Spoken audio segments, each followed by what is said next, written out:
All right, good morning, everybody. It's Saturday. I'm about to do a video. I don't have my camera crew here today, um, but I'm gonna try to do the best thing that I can with what I got. Today, I wanted to talk about inventory.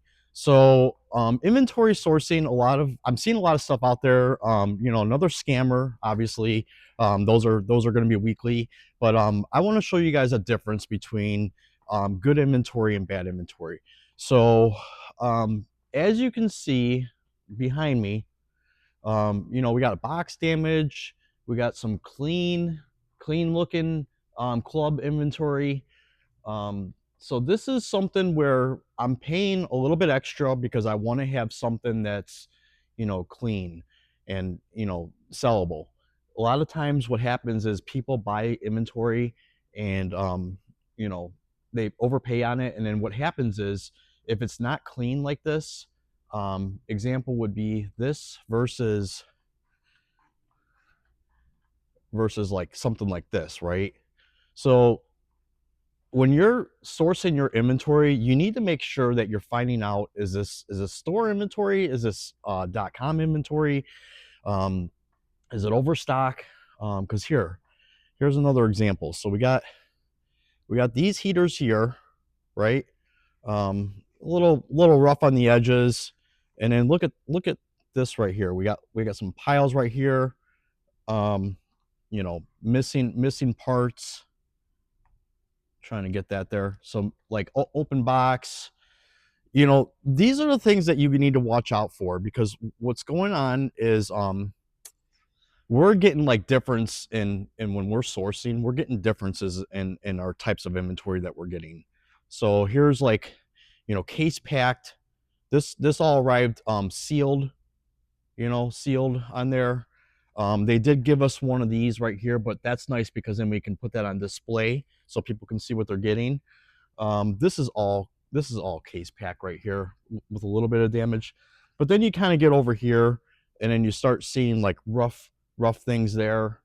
Um, but here, then you get to the clean again.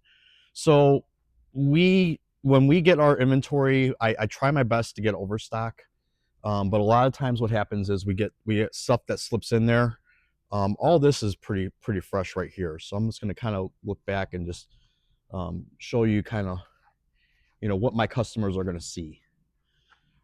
So then you get over to here, then you get some kind of nasty looking boxes, something like this right up here. So it's really important when you're sourcing your inventory that you get the cleanest stuff that you can. And I get it, like that's not always going to be the case. Sometimes you're going to have to take the good with the bad. But it makes a big difference in what your customers are seeing when they walk in.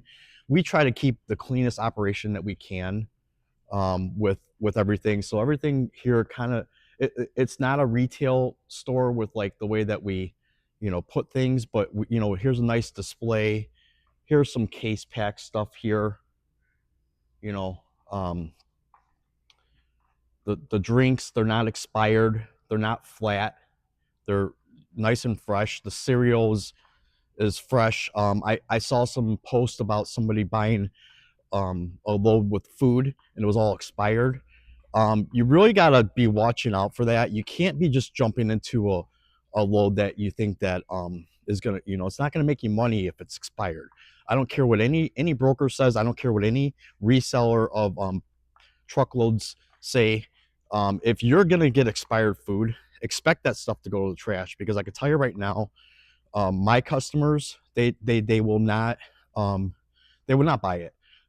Maybe chocolate, yeah, maybe chips, just a little bit. But when you're talking like drinks, you're talking cereal, you're talking food, they don't care how cheap it is. They're not gonna buy it. So just be careful with that. Try to get the clean stuff, and then I get it. It's not something that you're gonna be able to do all the time, but having a nice layout in your store, nice and easy for customers to see your products, not overwhelming them with junk. The reason why we don't put our stuff out that's used and all that, we don't want customers to walk around our store and have something where this is all, clean looking inventory, and then they get to something that's like all junk. Because basically what that does is that takes the whole experience for the customer and it turns it into, why would they shop with you? Because when they're looking at inventory that one thing's clean and the other thing's not, they're going to think that everything's not. So just to give you another example, sorry, I'm trying to figure this out with this thing here. So I mean that's like all banded and strapped. Like that's in a package there. That's just sitting there. But I'm just saying, like, when you're trying to get the buy-in in your customers, I could tell you right now, I'm gonna come over here and I could tell you right now, this stuff is still sitting here because it's out of the package, right? Stuff up here, it's out of the package. Even though that one over there has got a piece of blue tape on it, so that would tell me that's new. Customers are not gonna get the buy-in on that, no matter how cheap I have it. All this stuff is just gonna sit here. So just kind of keep that in mind when you're spending money on your inventory and you can't see it. Just remember that's what's gonna happen. You're gonna have all this stuff, and then what you're gonna have to do is you're gonna have to put it all on a pallet and just dump it. So like this right here, I had to put this here because customers are going in there grabbing everything. I got 112.50 on that pallet. This one right here, this one I have $630 on this pallet. This one is going to be all from our big box home improvement store. See how that kind of looks all junky? I don't want that on my sales floor, so I'm just going to dump it. So when you're talking, like, you got the truckload that you're buying, and you see it's like maybe 400 items.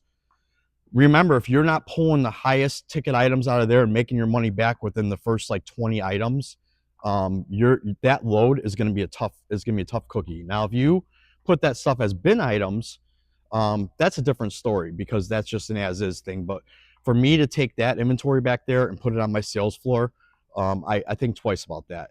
So yeah, so that's my rant on that. I wanted to talk about employees. So we thought we had a good warehouse person to work here, and then basically this was somebody I rehired from the past. I was told that don't do it because old habits don't die. So basically, he did the same thing. He basically took a day that I really needed him the most, and basically called off. And moments notice. This isn't something where he walked up to me and said, "Hey," a couple days ago, and say, "Hey, I got this thing coming up." He basically just left me hanging. So now what we're doing is we're not going to rehire somebody for warehouse. It's going to be me going back to the old days and hustling and bustling my truckloads or whatever I buy, all my inventory, and we're gonna see how that goes. Because I can tell you right now, yesterday and the day before, because it's been 2 days now, I actually had to let him go on the day that he did it because he basically, I found out that the guy's got another job. So basically, he was showing up here, and it's not a problem having a second job, but don't take my schedule that you agreed to work with me and then blow me off to go work at your other job. That's completely uncalled for. So supposedly it was for something else, but I'm pretty sure that that's what it is. It just doesn't make sense. So yeah, so that's gonna be fun. We are gonna save on payroll, but that's not what this is about. We're gonna try to do this without any help from the outside, because I think what's going on here is I'm spending too much time managing people, and what I need to be doing is managing the situation, not managing people. So the thing with him is he was really good. I told him one time to do something, but if you can't be here every day that I have you on the schedule, what good does that do when I'm sitting here lifting everything heavy, and why am I paying somebody to blow me off when I can be doing it myself? So that's what's going to happen. So yeah. I appreciate everybody watching. Still no feedback on anything. Still no likes. Still no subscribes. is everybody out there with a successful business that is not failing? I just saw one yesterday that is folding and somebody's dumping their inventory.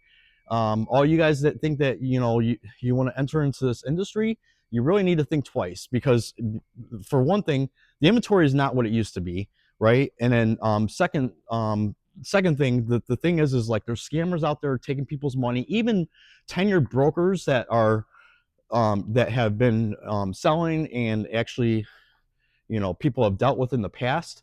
I don't know what's going on out there. I think that what's happening is people are getting burned, and then the people that are getting burned, even the brokers or even the resellers, are having the same problem.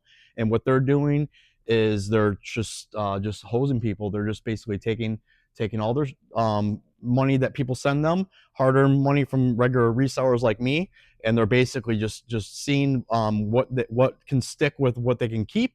And maybe they're, because this industry is not regulated, that's what's happening. So that's what I'm worried about, because I do buy from trusted sources, but sometimes you do see those loads out there that you need to try out, and maybe it is somebody that you did something with the past with, and then just be really careful with that.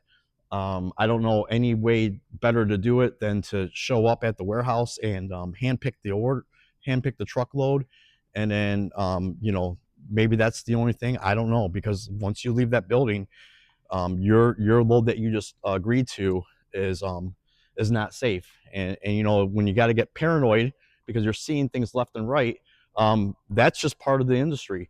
So you wanna get into the liquidation industry, and maybe you got $15,000 sitting around. You're gonna just wire it to somebody that you've never done business with. You better think twice about that. And I can tell you right now, even being somebody like us, we have the same problem as everybody else. When we buy inventory, like that whole back row on that rack way up there, that high thing up there, all those boxes, that's all masks that are expired. That came from one of our contracts with our source, and basically we got hosed on about $20,000 worth of our cost because it was all expired. So no one is safe from being ripped off. I can attribute probably $80,000 in purchases in the last 2 years to failed buys. That's just on 2 buys, guys. So just remember, like we're trying to figure out where we went wrong. Those 2 loads had a lot to do with it. When you have $80,000 coming out of your business and going into somebody else that is not going to like take care of you when they send you junk, this is what happens. So if you have any questions, concerns, maybe some ideas on how we can get things going again, just let me know. Thanks, guys, for watching. I really appreciate it. Hopefully everybody can just start supporting us by liking and subscribing, and then we can keep this thing going. Thanks.